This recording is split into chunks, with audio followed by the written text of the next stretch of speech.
you have an Atmic personality or an identity which represents the source as well as the refuge of the whole universe. This is something that I would like you to understand very clearly. Ultimately, what is surviving? Ether. That ether denied its quality of sound.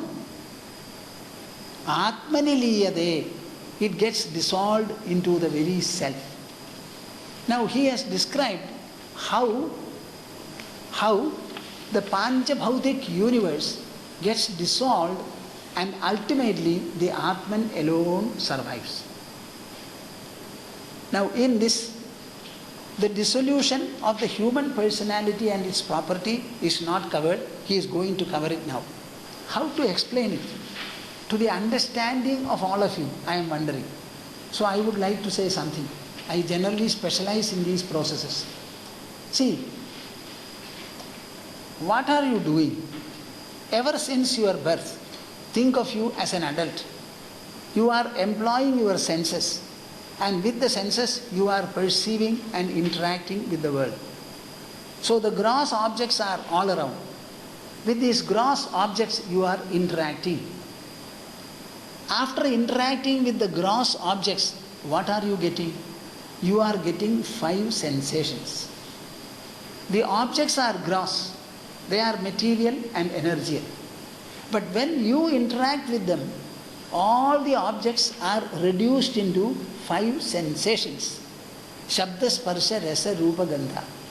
Can you say Shabda is matter? Rasa is matter? Certainly not. They are something like qualities or properties of every sensory organ. Now these 5 at the sensory level, they get reduced further into 2 mental responses called Sukha and Dukkha. Are you with me when I say this, my dear viewers?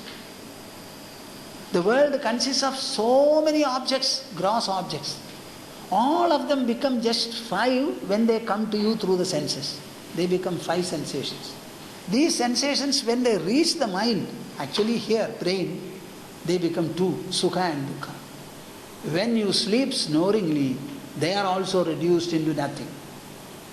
Is it not a devolution, you tell me?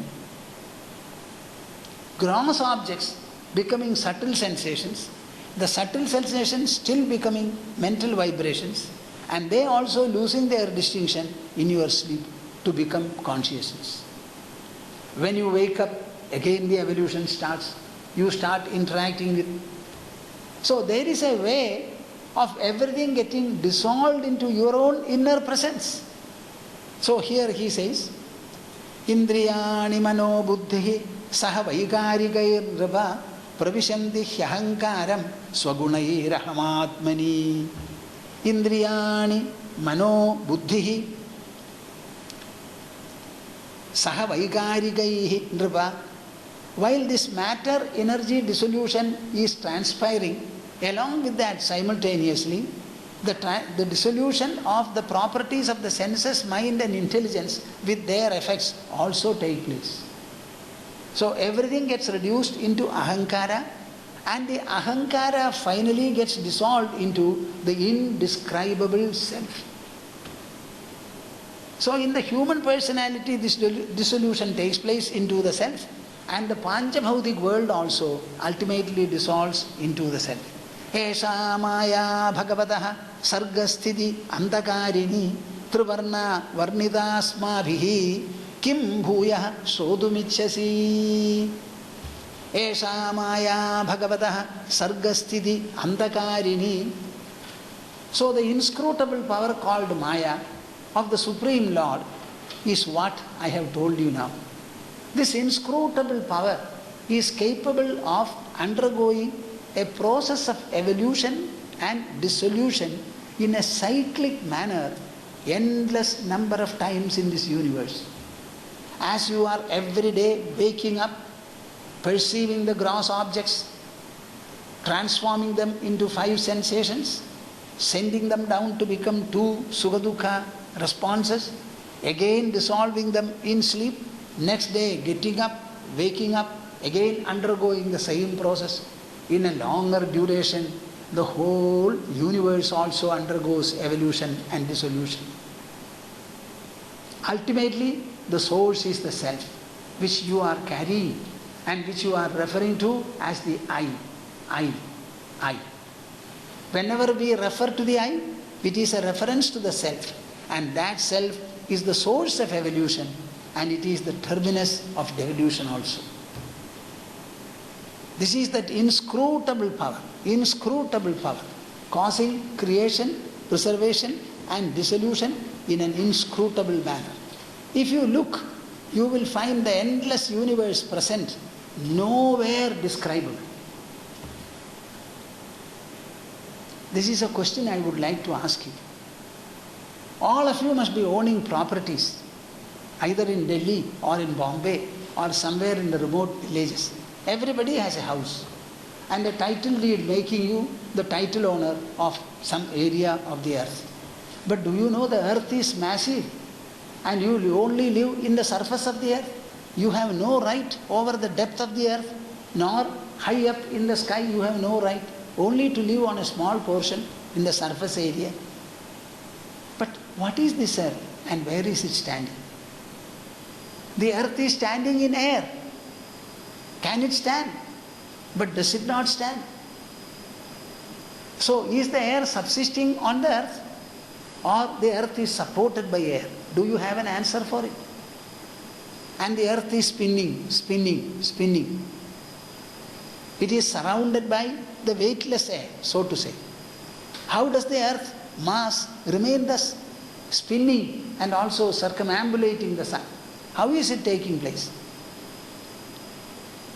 Creation, preservation and dissolution are caused by sattva, rajas and tamas. These are instrumented by Maya. Sattva guna is responsible for preservation, protection. Rajo guna is the cause for creation and tamo guna for the dissolution. These three gunas are the constituents of Prakriti, which is the Maya of the Supreme Lord, the Supreme Intelligence. The evolution as well as dissolution are occurring in a micro level and also in a macro measure.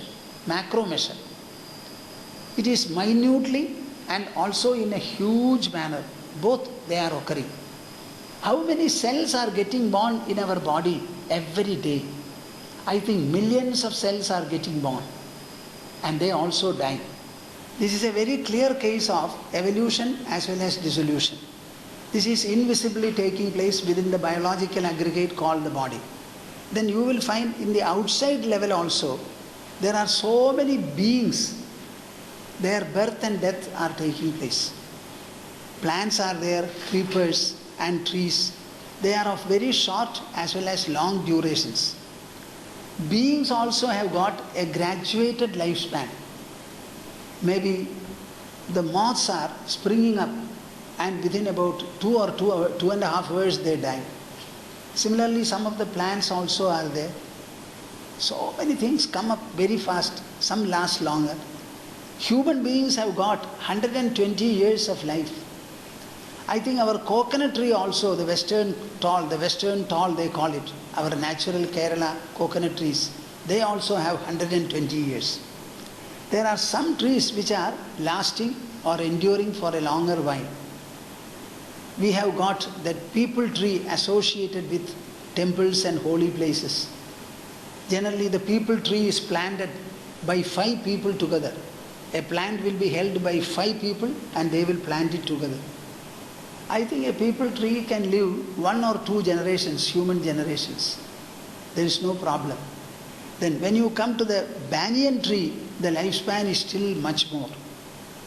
In the Theosophical Society in Chennai, you have a banyan tree which is more than 300 years old. When you go to the botanical gardens in Calcutta, you will find there is a banyan tree there which is more than 1,200 years old. When you look at the tree, you don't know where the original tree has come up. Because from the branches, so many roots come, and the whole of the place is a banyan tree. Where is the original tree? Nobody can say. And where are the offshoots? Everywhere you will find there is a mutuality between the mobile and the immobile expressions of nature. I would like you to think in a very broad manner. Think broadly, more and more so. I don't know whether you have taken the whole narration from Srimad Bhagavatam to be a dry or a dreary one. It's actually explaining to you the transitory nature of your life and the transitory nature of the world in which you live, of which you are a part. Don't think anything is non-transitory or eternal here. The entire universe is transitory.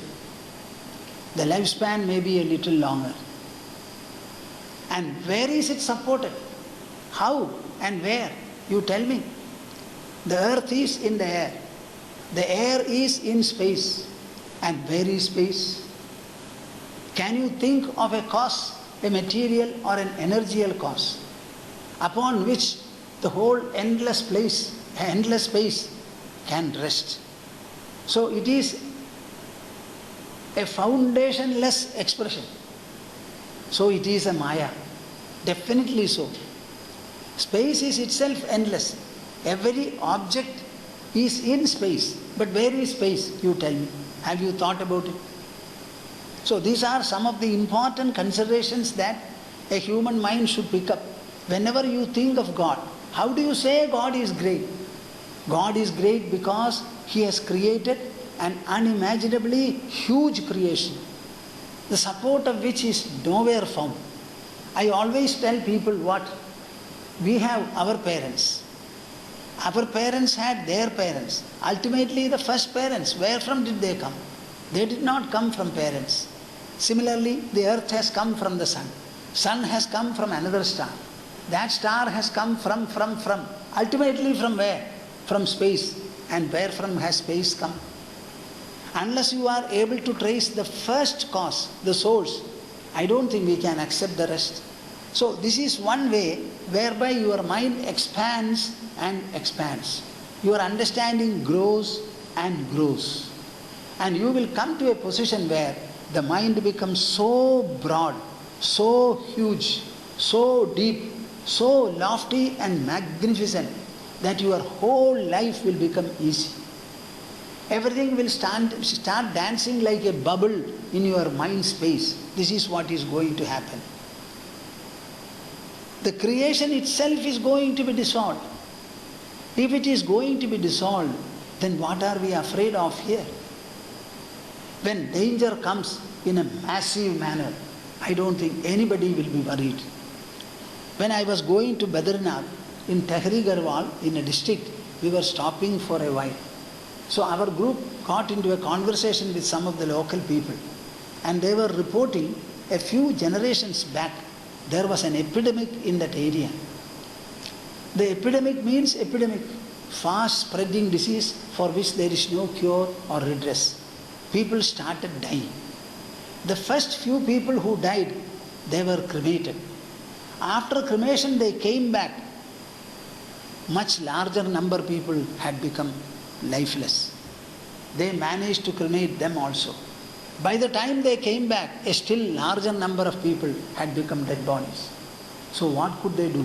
They started carrying the dead bodies, heaping them in bullock carts and buffalo carts, and they started dumping them into Ganges. Like that they disposed of. When people start dying in large numbers, I don't think we have any sympathy, concern or sensibility at that time. Please understand this. It is not a life where you live in a cozy bungalow or a flat surrounded by walls and air conditioning. It is certainly not. We are living in a world which is subject to this constant evolution and devolution. This we should understand. Don't cling to things unnecessarily. The entire world is ephemeral, transitory, fleeting, changeful to the core, Sri Krishna in Bhagavad Gita, in a simpler manner, presents the whole proposition, but in a different manner. I thought I would tell you about it. This occurs in the 13th chapter, of Bhagavad Gita. He says, Mahabhutanyahangaro buddhiravyaktameva cha indriyani dashaikam cha panchachendriya gochara ichhadvesha sukham dukkham sanghadaschetana dhrutihi edakshetram samasena savikaramudahrudam yavat sanjayate kinchid sattvam sthavara jangamam kshetra kshetrajna samyogad tadvidhi bharatarshapha. He presents in a very simple manner. He says, Arjuna, listen to what is kshetra and what is kshetrajna. Kshetra is the object, kshetrajna is the subject. The word kshetrajna literally means he who knows the kshetra. Kshetram janati idi kshetrajna. Now, our body is the kshetra. He who knows the body is the kshetrajna. But the kshetrajna is not merely of the body, of the entire universe. He is the one kshetrajna. And in the kshetra, what all things are included? Listen to what Krishna says. Mahabhutani ahankaraha buddhihi avyaktameva cha indriyani dashaikam cha panchachendriya gochara. All are very beautifully presented. Mahabhutani, Panchabhutas, Ahankaraha. When he refers to Mahabhutas, he refers to the matter world, energy world. When he refers to Ahankara, he has come back to our body and within it.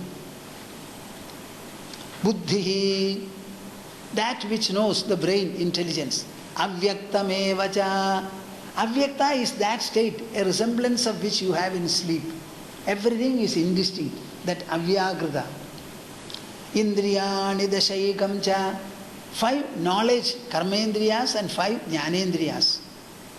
Panchachendriya gocharaha. Then 5 shabda sparsha rasa rupa gandhas. Then going to the mind, ichha, dvesha, sukham, dukkham. He includes in the kshetra even mental creations, not merely matter and energy. Sukha and dukkha are created by the mind, and mind cannot be listed in matter. So, ichha, dvesha, love and hate. Sukham, dukkham, happiness and unhappiness. Sanghataha, the whole body personality that we have. Chetana, dhritihi, consciousness. Dhritihi, will. Yetad kshetram. In his definition of kshetra, all these are included. Samasena savikara mudahruta. All these are completely subject to mutation, change and transformation. Now, this being the kshetra, now he says, Yavat sanjayate kinchid sattvam sthavara jangamam. Whether it is sthavara or jangama, a stationary creation or a mobile creation, wherever anything happens, kshetra kshetrajna samyogad tad vidhi bharatarshapha. It is always because of a conjunction or a combination of the kshetra aspect and the kshetrajna aspect. So everything is a conjunction of sentience on the one hand and the insentient on the other. This is a brief description of the entire creation. Let us not go into so much of diversity. So much of diversity. A lot of detail. In a simple manner, understand that the whole universe consists of inert substances and one single consciousness from which proceeds knowledge, cognition and recognition. And a conjunction of both alone is responsible for the entire creation, however big or however small it is. Now, this part of the conversation is over, and Nimi Chakravarti is raising his 4th question. Yathaitam aishwarim mayam dustaram agridatmabhihi tarandi anjaha sthuladhiyo maharshayidam uchyadam. King Nimi is asking the next question. What is that? So far he spoke about Maya, and the Maya is inexorable. It is beyond comprehension. And he has gone to the ultimate level where no creation, no evolution was there. And finally the evolution and prevalence are there now. Now we go back to the devolution or dissolution. Such a huge gamut. What a wonderfully great Maya is this. So he immediately recognizes, Yathaidam Aishwarim Mayam Dustaram Agridatmabhihi. Agridatmabhihi means what? People who have not been able to gain any control or regulation over the mind.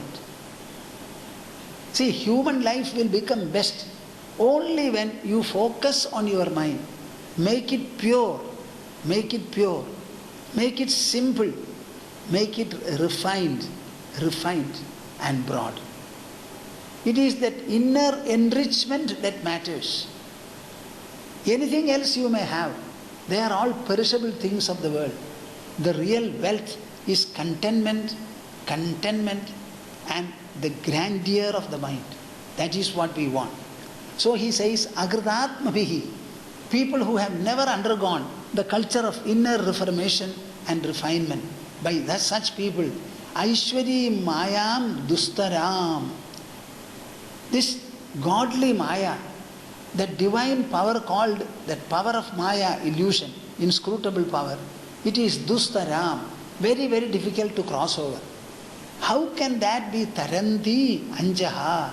Very quickly and easily, how can it be overcome? Stuladhiyo Maharsha Idamuchyadam.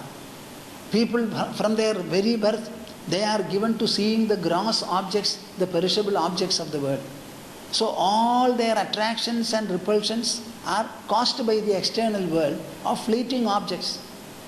They are all gross. They have never closed their eyes and looked into their own inner personality to find out where lurks this wonderful I, that imperishable focus within me. This point is never taken up by anybody. So ordinarily people are gross see, not the subtle see. Whereas the subtle presence is within the body. So that familiarity or effort is never taken up by anybody. For such people, how can this Maya be overcome? Please let me know, oh saintly people, he said. It is true that we are living in this world, but we never spend any time evaluating the whole world and our life in it. Bhartrhari was a great poet. He has composed 3 centuries of verses. And these 3 centuries of verses are generally very popular, especially with the Sanskrit loving and literate people. The first is called Nidhi Shatakam, maybe I have mentioned about it. The second is called Sringara Shatakam, and the third is called Vairagya Shatakam. Bhogana Bhukta Vayameva Bhukta. In beautiful Sanskrit, by using almost the same words over and over again in a positive as well as negative manner, Bhartrhari gives a beautiful description of human life. How the whole life absorbed without any meaning and purpose. Bhogana Bhukta Vayameva Bhukta. He says, everyone wants to enjoy the world. Means enjoy the objects of the world which are supposed to cause pleasure and contentment for us. So we want to experience and enjoy the objects of the world and exhaust them, so to say. A good hungry man, if he has a taste for food and he has a taste, he wishes that his stomach becomes huge, that he can devour the whole food. That is what he feels. But the stomach doesn't have that capacity. So whenever we have something before, we exhaust it by enjoying. But actually, are we enjoying the objects of the world, or they enjoy and experience us? With every day of enjoyment, what is happening? We are led nearer our death, nearer our death. We see and see and see, and with every day, the power of vision is lost by the eyes. The vision loses or gets reduced. Similarly, we go on eating and eating and eating. The tongue as well as the teeth both get fatigued and they become worn out. So are the objects enjoying and experiencing us, or we are enjoying? Bhartrhari says, we have never enjoyed the world or the objects. They have exhausted us.